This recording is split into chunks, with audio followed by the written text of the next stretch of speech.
to find better lighting too.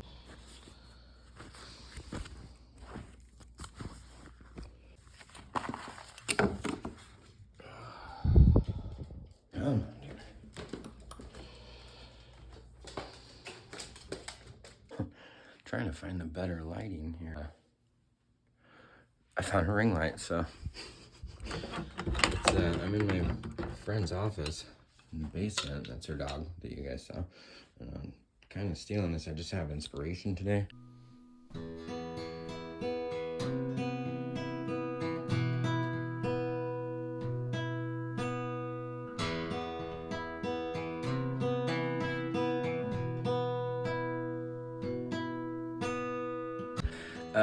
I'm really nervous about this one. Let me just tell you, I'm gonna take these off so they're not like shining off of that thing. It's hard doing this. This is more personal, and like this is a really personal one to me, and it's hard for me to share personal like that through this lens. It's hard for me to share personal through this lens and in this depth, right? And like this is depth because it's my dreadlock journey. Ooh, there's a lot in this journey because I'm kind of also doing more like my Loctician journey. Imagine little old me, dude. I grew up in a punk rock household, around bands my whole life, dude. When I was little, it was like punk thrash bands. State of Confusion was the band that my dad and my uncle were in. Stepdad and uncle, however you want. Doesn't matter to me, man. That's my souls. Lots of other bands, all sorts of stuff happening. I mean, all the time, right? Those cats are still rocking. All them old dudes. Fucking love you. Anyways, dude, grew up punk rock, right? And like that's like I was born in '80, so you can imagine I grew up in the '80s in punk rock, like industrial, right? And so like I'm around mohawks, dreadlocks, different hairstyles. Dude, I had mohawks since I was a little kid. I had blue hair since I was like, I don't even know, 10 something. Anyways, and I can't read this now, so I don't need them, man. This is my life, right? Hopefully I don't miss too much that I wrote down in my notes, I guess. And so seeing dreadlocks all the time, right? And I loved them. I loved them. Their parents had friends that had them, you know what I mean? They were just all over the place. I'm trying to think of like names, and I can't hardly remember what I had for dinner. I really suck at timelines too. That's why I wrote all that down. And I'm nervous as yeah, so the dreadlocks were around. They were a thing. Yeah, they were all skater thrash punkers. Fast forward a little bit, man, you got like the 90s. And me, I was a little, and so I was getting in trouble all the time. And that was when I had my first set. And like back then, everything was beeswax, right? You back comb and palm roll and beeswax and get all that. Do not use wax anyways. You don't need to. I mean, you can if that's what you want to do, but please don't. You don't need to. There's way cooler ways. And that leaves a big buildup in your hair and all this other stuff. I mean, I get into that, whatever, it doesn't matter. Anyways, the thing was beeswax, right? People using toothpaste, egg whites, dirt, and buffing them in, but it's always palm rolling that stuff in there. You didn't just put it in your hair. You palm rolled it in. So like, you know, backcombing and palm rolling has pretty much been the part for, as far as like Caucasian hair has been, that's pretty much what we had to deal with. There was no such thing as crochet hooks and stuff, or at least there wasn't like nobody knew about that. Nobody ever talked about it. The next best thing was like interlocking kind of stuff, but that stuff is like super, super bad on Caucasian hair. It just does not really work for kind of braids and stuff. And that can be like, that means there's a lot of hair that hasn't locked and stuff. It's just twisted around itself. And Janko jeans, and you can see, right? It's like 99. Yeah, and most of my sets kind of looked like that. You're gonna see there's like all of these pictures are totally years apart in different sets. It's funny, I'll put different stuff in between there too. I had that set for, I want to say about 1.5 years, maybe not even, maybe it was like 8 months or so. And I got popped because during that time is when this dude started doing active addiction with opiates. So I was a junkie for a long time.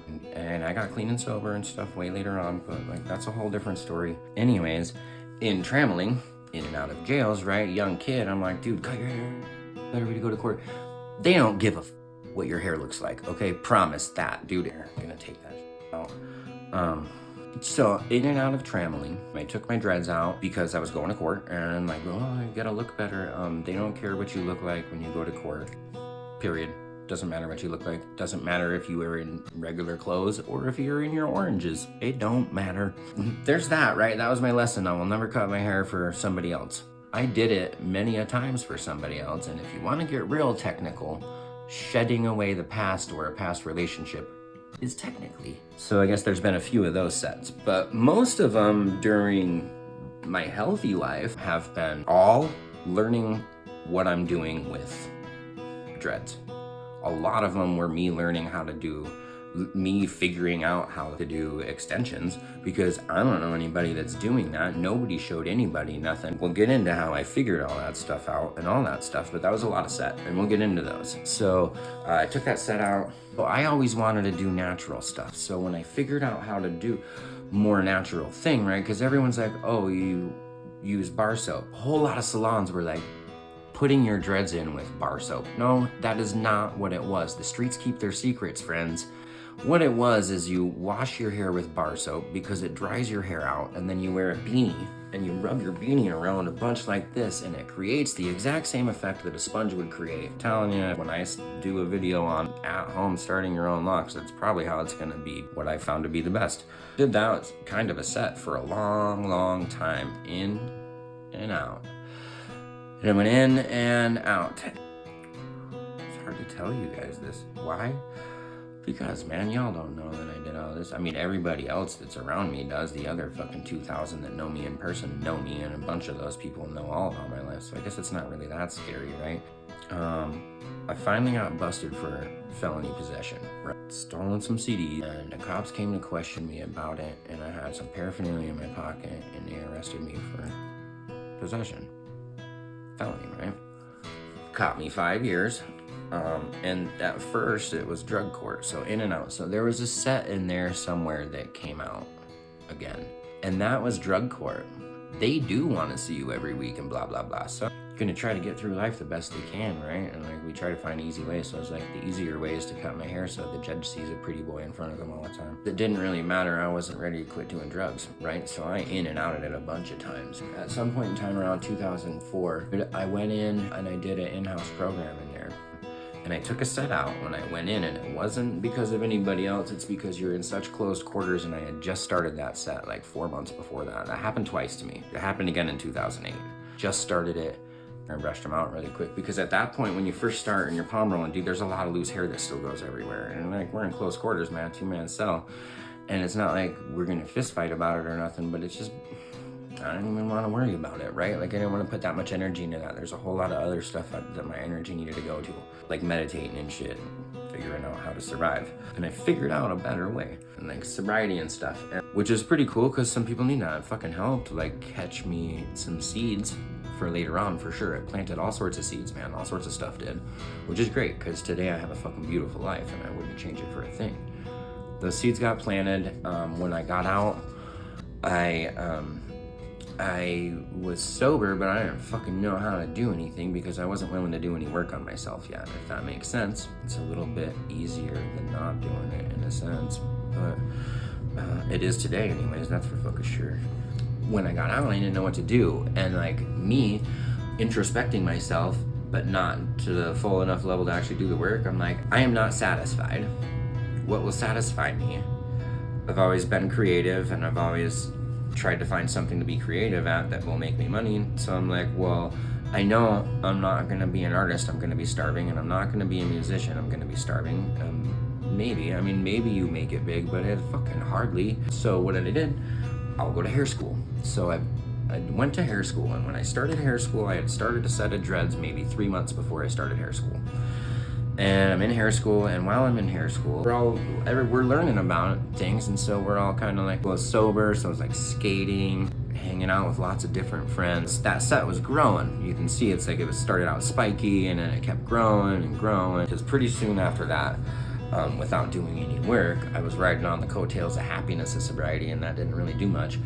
My grandmother and my mom and my dad devised a plan, and they said, you're gonna go and get sober. It's 2008 now. So I went to Massachusetts and kicked. I went and kicked on a fucking cement floor. Fucking rough at my grandpa's house. My grandpa fucking kicked me out 2 days into it. Junk sick like a motherfucker. Grandpa hates me, boy. He's like, what the fuck is this that just showed up at my house? Got clean. Had a beautiful time. Had a set that I had started. You can see met up with my daughter's mom. There's another picture of us 4 years later, 5 years later, with a whole nother set on it. Almost looks identical. It's fucking cool. You'll see it in a minute. We went out to eat, hung out for a minute, and that was it, right? And then like a few days later, some detective called the house on a landline. Dude, I gotta do something, right? At this point in time, I'm like 3 months clean or something, 2 months clean. And like, I'm just kicking around Massachusetts at this point, like working, and I'm trying to pay off some stuff that I had written some bad checks, and I was trying to pay it off. Right, 2008, Massachusetts, and that detective calls, and I call him back, and I'm thinking I got a felony warrant for possession, because it was paraphernalia at first. And these reports of like your checkbook being used all over the place. Stuff like, you're in Massachusetts, did somebody steal your stuff? And like, no man, like that was me, a junkie for a long time. And when I relapsed, I had a bank account and everything. Call that collection agency that you're going through. I'm not going to name anything. They have to contact me directly, and when they contact me directly and let me know what's going on, then I'm just going to toss this off. I don't even want to do the paperwork on this. It seems like you're doing good. I'd rather just leave it alone. And I was like, fuck. 4 days later or whatever, we're talking on the phone, and she's like, hey, I looked up last night after we talked, and you have a felony warrant for possession. And I'm like, all right, I guess it's time to go back to Boise and turn myself in, right? I come to Boise, turn myself in, June 20th, 2008. June 21st of 2008 is my recovery date. I call it my recovery date. I was clean and sober for 6.5 years. Recovery is still a huge part of me.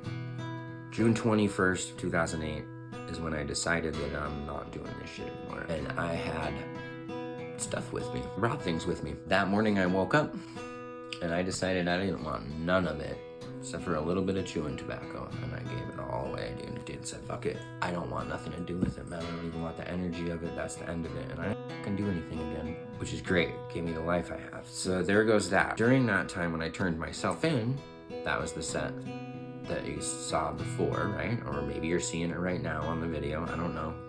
You know, that was a beginner set. So that one came out. That was the second one that came out like that, right?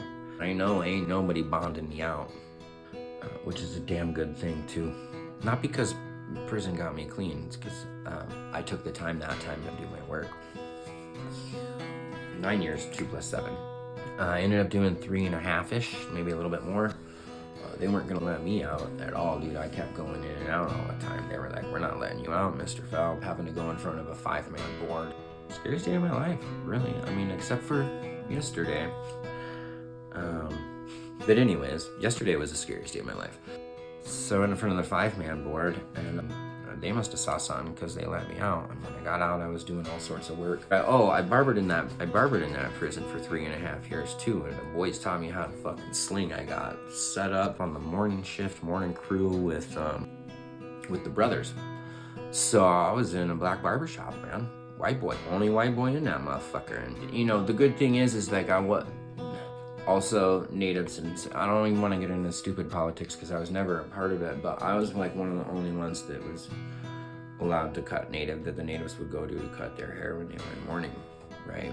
That gift or whatever that is that they saw in me transfers over here too. Not the mourning part, more like a birth part. It's fucking pretty cool. I get to do that stuff. In a barbershop, man, it was probably 3 months before I even cut anybody's hair. And it was fun, man. It was super fun. It was like we would always be joking and having fun, and like I know y'all can imagine it, right? Only white boy in the black barbershop. It was fucking fun, and I got made fun of a lot. But we had a good time about it. It wasn't like it was hard or anything. And one of the more jokier, like laughable, you know, funny homeboys, he was like, hey, fell, I'm gonna do it. Sat in my chair, just like, we was just all shooting the shit and giggling, and he just all of a sudden jumped up and sat in my chair, and I was like, fucking hard, right? Because I could cut hair. I mean, I had like, 800 hours of hair school before I relapsed, went off on some shit. Eventually, a few years later, went to prison and became a barber. You know what I mean? So like, I mean, put that together, right? My heart started racing. Like, I know how to cut hair and stuff, and I know I could do it, and I did it in school. Since then, I hadn't cut a brother's hair. So I did, and I was getting pointers the whole time. The other barber, he sat back, he said, you know what you're doing, Shane? Because he like, you know, he was teaching me the whole time. It wasn't like we was just sitting around doing nothing. He was showing me what was going on. And I think there was only one little part, it was like a divot back here and I couldn't not figure out how to get the shadow out of it, man. But that taught me a lot. So I barbered a lot in there. I finally get out. Word lets me out. Been out for maybe 6 or 8 months or something now. And I started a set, right? And so I had a set for about 8 months on there, and they were like little spikies like this, you know what I mean? Doing really good. And this is like years and years later. She's a hairdresser, is taking a class on crochet, which I don't even know what that was. She's like, hey, can I, practice on you? I'm trying to learn dreadlocks. And when she comes over, she's got this crochet hook, like a little doily crochet needle, and that's what it was. It was a little metal doily crochet needle on it. Cool. So she's doing it, right? So she tightens everything up. I mean, I had everything separated and palm rolled and run, and I mean, it's a beautiful way. They could be better. So she went over everything with the crochet hook, and I liked it a lot, man. Everything was separate, clean, but it still looked the same, right? And I want to say it was like the third or fourth time she was maintenancing my hair. She's sitting back on the couch like this, we watching a movie like that, right? I'm sitting on the floor and she's maintenancing my hair, and turn around, dude, and that crochet needle up inside the cuticle, all the way up in there, dude. So gnarly. I've done it twice in my career, and I still do dreads, but she did it, and she never touched dreads again after that day. She handed me her needles and the cool little pouch she had them in, and was like, go ahead and figure it out for yourself. Bless her, because look at this today, right? Chains of events are funny. So I worked on my own hair for probably another year or so. During that year, I'm doing speak outs at high schools. I'm going back to the prison I came out of and doing speak outs. I'm not like patting myself on the back. I'm just saying like the work I'm doing is recovery based. So I got to go back in as a visitor and teach yoga. And my whole gig was I'm gonna go to teach in rehabs and go drug and alcohol counselor too if I wanted to live that life. So that was my gig. I was gonna go do that. I had a whole scholarship written up. I think their scholarship's like half paid. I was going to businesses all over the place. I had like other things outlined where they were gonna help pay for some of my schooling too. So I didn't have to come up with a whole load of money to go to yoga school. And that was my whole thing. Mind you, universally, this is the second time I lined everything out to go do this. And also the second time the universe stepped front of me. I ended up very much deepening my practice on my own and not bringing it out to the world like that, which I think is a lot better. Thank you, universe. What happened is I came to visit, it's like October-ish, maybe November or something like that. I go to this hair school, it's Tony and Guy, right? I originally went to a completely different hair school. In fact, with Locs, who you'll probably meet at some point in time. Somehow, Tony and Guy had bought out this other hair school. So I just wanted to pay the money that I owed. Gone to 800 hours. I owed the government money too, but I also owed directly to a school. And I was at a position now, clean and sober, where I'm making bigger financial amends. And talking to the lady and got a set of dreadlocks on my head. And she's like, hold on. And she calls this guy's here, blah, blah, blah, and he went to school here a long time ago. I don't know if you have records from a lot. And she goes, hold on a second, does he have a skateboard? Now it's in my car though. He hung up the phone and I hear high heels running, dude, and she comes and gives me this huge hug. And Shane, you're meant to be a hairdresser, man. I just want you to come back. What are you doing? Blah, blah, blah. Where have you been? I just want to pay back what I owe you, that's it. If I ever did go to hair school again, it would be to just to finish something that I started, because I had never done that other than a prison bid. Right? And that's the only thing. Probation, that's the only thing I've ever finished. High school dropout, beauty school dropout. So you come back, I will null and void all the money you owe us, give you all of the hours that you already had, if you just come back to school. No, I don't want to move back to Boise either. Junkies running from their spot. If I want to go back to Boise where it all started. Because the universe saw differently. Thankfully. Stubborn me, right? So I like to meditate on things, especially big things. I'm gonna meditate on it a little bit at this point in time in my life. Well, I don't even tell my daughter's mother that this happened, right? Nobody. I don't even tell nobody. I'm just mulling it in my head. Whatever. I went to a meeting when that the school had offered this to me, right? Nobody knows any of this. Dude just randomly offers, hey, if you ever thought about moving to Boise, I'll give you a spot or a couch. What, dude? Outwardly, I'm like, oh, dude, thank you, homie. I don't think I'm doing that, but I appreciate that. And he's like, no, I just want you to know I love you. And I popped it up there, right? The universe is speaking in weird ways. 2 days later, getting ready to leave town the next day, and that my friend owned a vegan cafe here. Cool ass little cafe where they make everything by hand. It wasn't vegan at the time, and I hadn't seen her in probably 20 years, 15 anyways. But hugs being bound, right? All the things, we hug it, we kick it. Getting ready to leave. Go see my kid and hang out with her for the night. And she's little, my kid was little at that time, maybe 4. As I'm leaving, I give her a hug and she goes, hey man, if you ever want to move back to Boise, you got a job. So here I am thinking about all of these things, and I'm driving back to IF. Go to a meeting, and I take it to a meeting in a sense. I don't know if the universe is shaking my life up or what, but I have a lot to meditate on right now. To switch my entire life up and move to Boise in February instead and go to hair school. And I had that set of dreadlocks on, in hair school again, probably about the same time frame, like 2 or 3 months in, right? Hit the floor. I want to do stuff with my hair. That was 4 people combing my hair out. And by this time I had also put a set in somebody, as well as like maybe 2 clients that walked in, or 1 or something. Somehow it's around that I know how to do this stuff. Maybe it was just the energy coming to me, but it was great that I even got to do that in hair school. That's unheard of, right? So I'm prime learning locks on my own head, as well as I have put in, this is with crochet, I mean. I've done a lot of other sets with other ways throughout my lifetime, not just on my own head, but on other people's too, not as a service, but like friends and homies, we just do that. So I knew a lot about locks, but like anyways, I'm at this prime crux point, right? And that's why you'll see me get into a lot of science, because my brain was sparking, or I like geeked out on the science of stuff. And I'm like at this prime position where I'm like, able to do it and watch it all happen. So what happened was, when I graduated hair school, I got hired on at Tony & Guy with all of their program and everything. I mean, you gotta do like, dude, Tony & Guy would be so pissed at me if they saw me right now going, how many? Something like 9 haircuts and 6 color applications by the book, to the T, holding your arms, shoulders, hands, scissors and combs, and parting and sectioning exactly like it's supposed to be in the video, and you don't get it, right? Like, and you gotta do it again.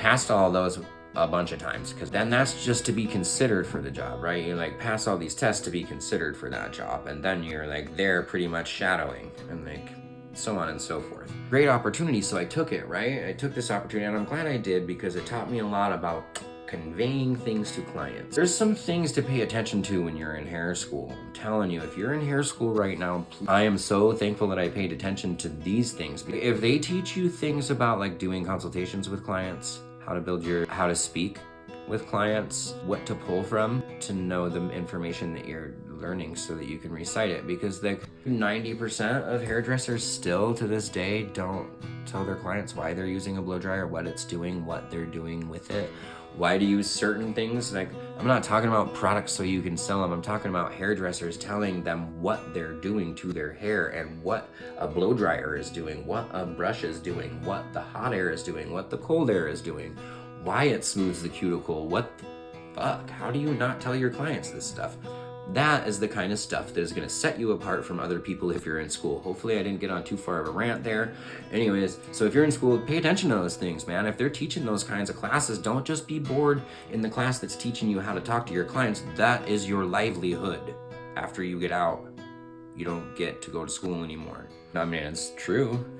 So with this prime spot, I get to learn all this stuff, right? So then I get into Tony & Guy, and now I want another set, but I also want to learn, because I'm doing more dreads. But I have had like 5 people ask me if there's any such thing as extensions. Maybe 1 person asked me, do I do them? And that's what spurred it. Is there a way to make it longer? So I figured it out. What had happened is I just wanted dreads again, and I stuck little shorties on here. That's me at Tony & Guy. Like the next day I was gonna take them back out. I'm like, nah, they're too short, I can't do it. And I was like, wait a second. In a salon, girls are getting freaking extensions everywhere, right? There's like leftover pieces of super luxury turned awesome hair. These are like qualities. And then I went all the way down the line. So I had 8 different kinds of human hair I was using, different qualities and different stuff. Used 2 of those 8 were ones that we had, 3 of them, ones that we had bleached and ones that we had colored. Bleached from a brown to lighter just to see, ones that we had colored from a lighter to a darker red or something just to see, and then ones that we just colored like pink on top of the blonde. And then also like some range of price in there too. 3 different kinds of synthetic hair. At the time, didn't even honestly know a whole lot about synthetic hair. I actually learned a little more about that as I offered it. 3 different brands of synthetic hair, and I want to say that like 2 of them were Kanekalon and 1 of them was the other. Different to work with. It's a different one to work with for sure, especially building locks. But I did all that on my own head. I like wanted to figure it out. It took me, the first one was stuck and it was good. That was a synthetic one. It was blue. It was right here. That one pushed out at about 8 months. It wasn't the first one that pushed out. One of the human hairs started falling apart and pushed out within like 4 months. I had to have been around 6, because I'm always like, extensions can last you anywhere from here to here, but if you start coloring with them, man, there is nothing to there. There's no guarantee to anything with that. Stuff is so over chemically processed by the time we as consumers or hairdressers or you as consumers get it or anything like that. Don't go putting other chemicals on it, dude. It's already gonna fall apart in a year. You might get 2 years out of your human hair extensions at most. I did all that so that I could see how long each one lasted, so I knew what to tell my clients, right? Because this is the stuff that I took away from school, was that I need to know the things to tell my clients. They're gonna ask me what the difference between human hair and synthetic hair is. Not just price, but what's the difference? They're like, what about what human hair should I get? I understand there's locticians that take that all out for their client. I personally believe that like that is their lock journey, not mine. I am simply here, like I'm here to be a part of your journey. I'm not here to like do your journey for you. I want you to do it. Like, you can make decisions. This is you. So I don't take that away. Not even down to the hair. When my clients are in the chair, they're so much a part of the process that they're like holding the extension hair while I'm building their extensions with them. Like they help me.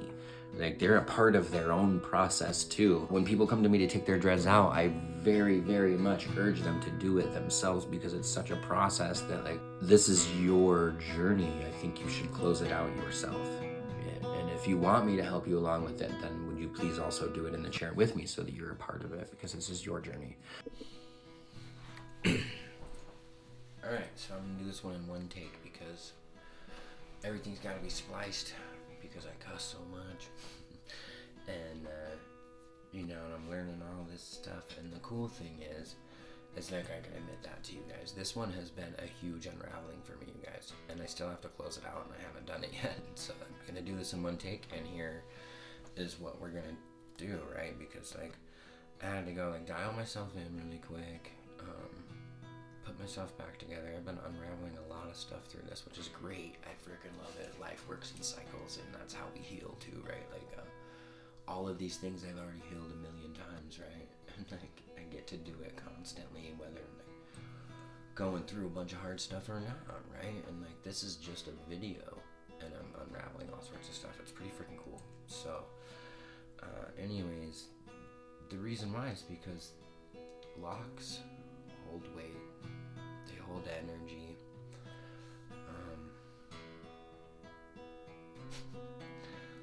Locks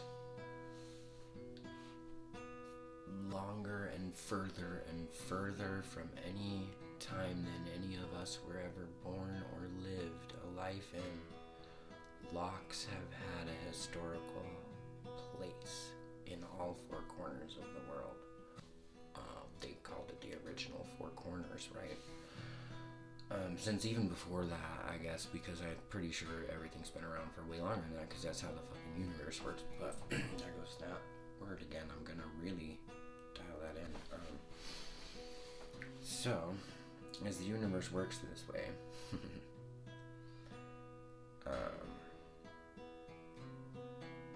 I'm gonna cut out that big long pause. So anyways, as the universe works that way, so does everything really, right? Creation, birth, death. Anyways, God, I'm gonna cut out all of that pause too. So I guess I'm not just doing this in one take, but I'm gonna try to do it the best. So there's some of that, right? Yeah, for as long as history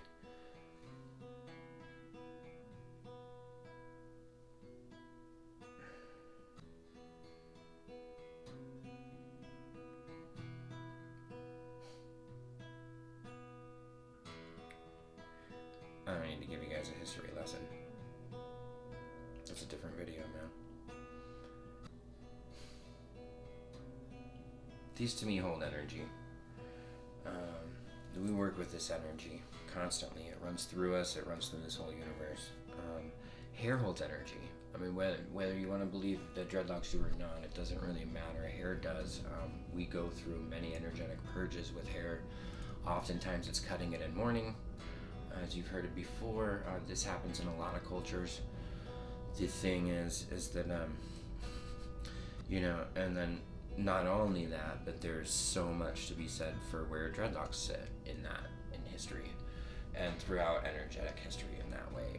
But these hair holding energy, I mean, like, just think about, like, the girl get broken up with that gets red hair, or gets her hair cut, or, like, oftentimes, I mean, I think we've all done it, male and female, it doesn't really matter, that we've all shaved our head at some point in time. Not even all, but, like, pretty much everyone has done that, and that's usually a pretty big energetic purge, changing, crying, blah blah blah, right? There's a lot of shit that happens in that stuff. There is in this too. A lot more than I've ever seen with any hair that I've ever done. A lot more than I've ever done and worn on my own head. I love having a pompadour. I love having a mohawk. I love having all sorts of different hairstyles. I truly enjoy having locks the most out of all of them. And I truly enjoy studying locks the most out of all of them. The fact that I get to do both in my position, and I not only that, get to bring other people through this incredible growing and change. I wouldn't do it for money, and I would still do this all the way through my life until my wrists and hands and fingers don't work anymore, and even then I would still teach others to do it, because of this beautiful energetic change that I get to see in people. I don't see the same thing, right? I don't know any of the people that sit, and when they first meet me, I don't know them from anything. I don't know their past. I don't know anything that they're doing. I know that when they're coming to me for dreadlocks, there's gonna be a huge change, regardless of whether they're looking for it or not. Most of the time most of the time they are. I happen to be blessed to be able to gift that in a way to them. It is not my journey, it is their journey. It's your journey, not mine. And that's extremely important to me, and I would do that over and over and over again if I get to, because I get to affect people's lives in such an incredible way. The person that sits in my chair day one compared to what I watch them grow and bloom into come day fucking 365 into year 3. Oh my incredibleness, this centering and grounding and blooming that people have. I don't know if it's because of locks or because of where they are in life. It's not my business. All I know is I get to watch it, and I fucking love that. And this set is really important to me, because this is the first set that I've done all in and of my own love and culture. Nothing else is in here. I've cleansed all with that, except for the only thing that's here is I've changed my vocabulary to a lot of different things, and today I have experiences, not traumas, and those experiences shape me, and I heal with them, and I have to heal through them a bunch, as you see I did. Like I said, all the unraveling from just me sharing myself on a video to strangers, which is really weird, because I've stood in front of entire whatever. I've stood in front of things and spoken my story. I lived my story, and then I've spoken it multiple times in millions of different facets. As well as anyone around me who's in person knows everything about me. I'm vulnerable and open all the time. So me putting it on a freaking camera isn't any different. It's just like, I was more weighted with, like, does it even really matter? I don't know, I guess it doesn't really. It does to me. And that's really what I'm going to be looking at anyway, so. If you guys are watching, that's cool, man. Thanks for sticking around for that long, because it's a really long one. And if you're still there, that's cool. And, like, I bet the ones that are still there, probably most of them still read things too. And so, like, I mean, there's descriptions all over my stuff, I bet, all the time, that are going to be pretty in there and pretty true.